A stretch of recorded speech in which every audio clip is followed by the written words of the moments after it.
rebound game, how do you get this one behind you and, you know? Yeah, well, first you look hard at last week's game, right? And you recap the things that we did well. You recap the missed opportunities. You recap the penalties, and you got to learn from it. And you got to fix it. I mean, the guys did. Like I said, it was kind of 3-4 parts where there were parts we played really well, ran the ball really well, and then there's your missed opportunities. And we're driving the ball. We have 10, 12 play drives that we're moving, and then we go backward. We can't go backward, right? So we got to make it about ourselves first. And then there's opportunities that our guys had a chance to make plays. I mean, multiple opportunities, and we got to make those plays. We got to make them in practice. We got to make them in the game. And then there's obviously some stuff we got to do better coaching. So it's put that all together, learn from it, get better this week in practice, and go full speed ahead. We got good players, and I like the way they fought and didn't quit. And they need to build off of that momentum that they had at the end of that game. We need to start fast, minimize mistakes, and we got to go out and make plays. They had been through that last year with that tough loss to Rutgers. Have they been talking among themselves like, Well, I think it's a little different this time. I think when you turn on the tape and you see that, I mean, there were so many plays that we left out there. Yeah. We catch the ball here. We sack the quarterback here where we have a free run to him. We catch the interception, and maybe we're winning at the end of regulation, where you show them like 10 or 12 of those, and our guys are capable of making those plays. They are. They've done it. And then you show them the plays that they did make. There needs to be more consistency. And I think that it's still a confident group. I think they saw that, we're down 14 points with 5.5 minutes left in the game, and, they rallied back. And at one point, it didn't look like they were going to. So I think there's confidence there, and this is a different team than last year. And I know that's all coach talk right now. I get it. But I believe that the team believes that, and the staff believes that as well. Do you know who's starting Saturday yet? Yeah, we have an idea. I'm obviously not gonna go down there yet. But there'll be a time when we let you guys know.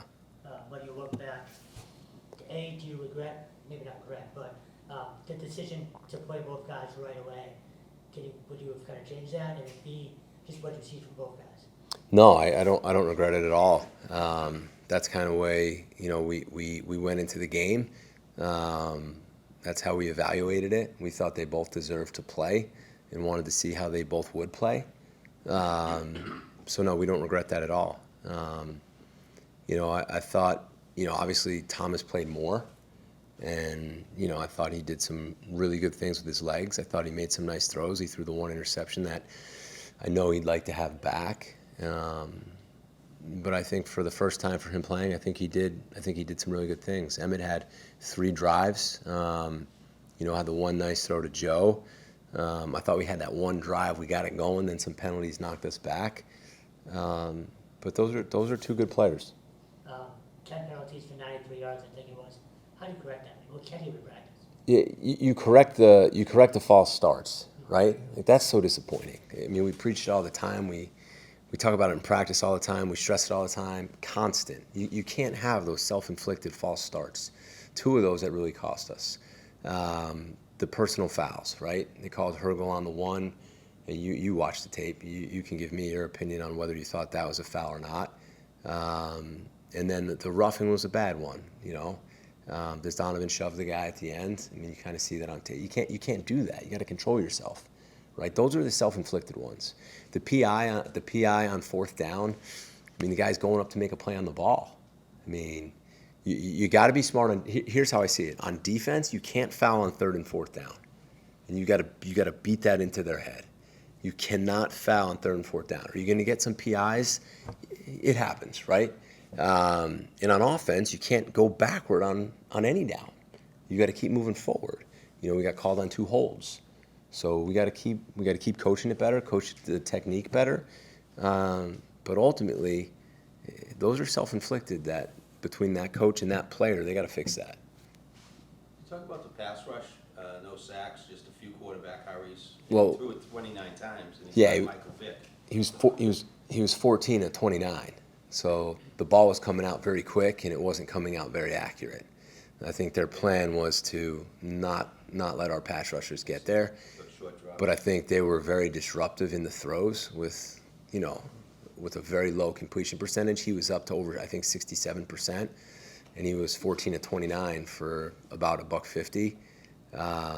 And they were keeping guys in. They were chipping our ends with the tight ends and the backs. So at times they were only getting three players out, Rich, instead of 5. So I do think our pass rush was effective. I think our D-line played a really good game. They were definitely the strength of the defense in that game. On the opposite side, offensive line, when you went back and saw it, what you like or not like from them? Yeah, we ran the ball for 5 yards on average, which is way up from last year. The protection, all but one time, I thought was really good. The quarterbacks had time in the pocket. We didn't have the ball enough on offense. They had the ball for 37 minutes. That's a long time for one side to have the ball. And that's not just the offense's fault. It's got to go through on third down as well, right? We need to play better third down defense to get off the field. But then we need to sustain drives. And it was better when you watch the execution, and now we just can't go backward.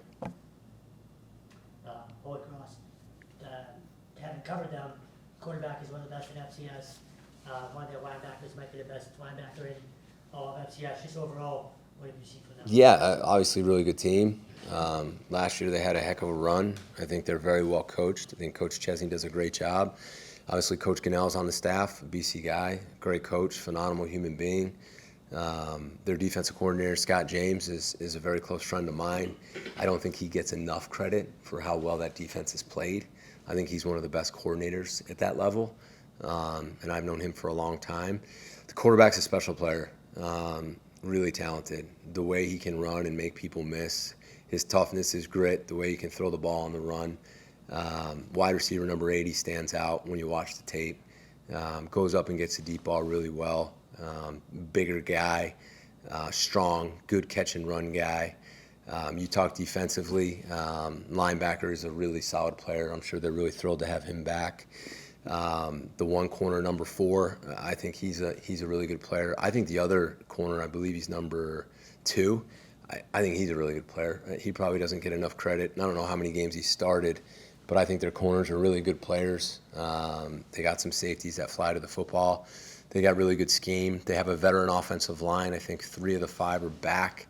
I know they lost their top back last year, but they got 2 or 3 guys who are very capable. The one's tremendous out of the backfield catching the ball. Then they have the slot who changed numbers. I believe he's number 5 right now. I think maybe he was 19 or a double-digit number last year. So obviously really good team, very well coached. That this will be a challenge, and our guys will be highly motivated to play this game for a lot of reasons. Just in general, FCS and FBS, it feels like the gap is maybe smaller now than it's ever been. Why do you think that is? Well, that's a great question. I think maybe the continuity, sometimes that they have together. Maybe the transfer portals help some, but it's always been good. I've coached at that level. And we played teams at the FBS level. I mean, I was a Division III coach, and then I coached FCS football for 5 years. And when I was at Albany, we had some really good teams. And you get those players and you develop them, and they stay there, and they get a lot of early playing time. Play with a chip on their shoulder. Those are guys that love ball, man. They love playing football. So that's a great question. Hopefully that answers some of your question. Let's just talk about Vinny DePalma. Yeah. 12 tackles. Yeah. Is he playing like a true Mike position too? He is. He's playing our middle linebacker. Sometimes it might look based on motion or shifts that he's on the outside, but Vinny played a solid game. Tackled really well, communicated really well, just exactly what you would expect of him. He's always around the ball. He gives it everything that he's got. There's no quitting him. He's a great leader, maybe our best leader. But I thought those guys, him, Donovan, Donovan was really active in the game. Sheeta was really active in the game. That's as good as I've seen Sheeta play. Cam Horsley, I thought, played. I give the D-line a lot. Our D-line played really good. They rushed the ball 50 times for 150 yards, maybe a little below that. that's a lot of rushes in a game. And to keep them to about that 3 yards a carry, that's pretty good when you get 50 of them. So I give those guys a lot of credit.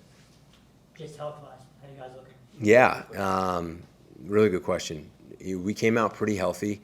There were some guys on the injury report that, were a little tight, a little sore, but as of right now, it looks like that everybody will be back, ready to roll. So, that was a physical game up front. Their offensive line was good. Their defensive line was good. So, yeah, it looks like we're healthy right now. Liam still over Connor, or? Well, it's a great question. One, I don't think Liam gets enough credit, and I didn't even realize it. That was the first, think about it, that was Liam's first field goal attempt, 39 yards in overtime. So you got to give him a little bit of credit. I mean, that was a great kick in a pressure situation, and he's never been out there before. Hit his extra points, which he should, but right now, if he's healthy and he continues to do what he does, I'm going to play him. I trust him, and I'm confident in him, and he's got a great look in his eye right now. Sam is another guy, our punter. You want to talk about a weapon, and people don't talk about that enough either. He pinned them inside the 10, inside the 5. He hit some big punts. Big punts. We had the field position. So give our kicking game a lot of credit. O'Keefe on that first return, I thought he did a nice job, because then they went to the sky kick, which I'm fine. Let them sky kick it. We'll take the ball to 35, 40-yard line. So Coach Tern and those guys and the special teams, I thought they played a really good game. But definitely give Liam credit. I'm glad you brought him up. Oh, good. Cool. Yeah, All right. good hang time. They were all fair catches with coverage. Yeah. I think it was 5 inside the 20. Yeah, that's really. Touchbacks, so. All right, thanks a lot, guys. Thanks, bro. Thanks, Rich.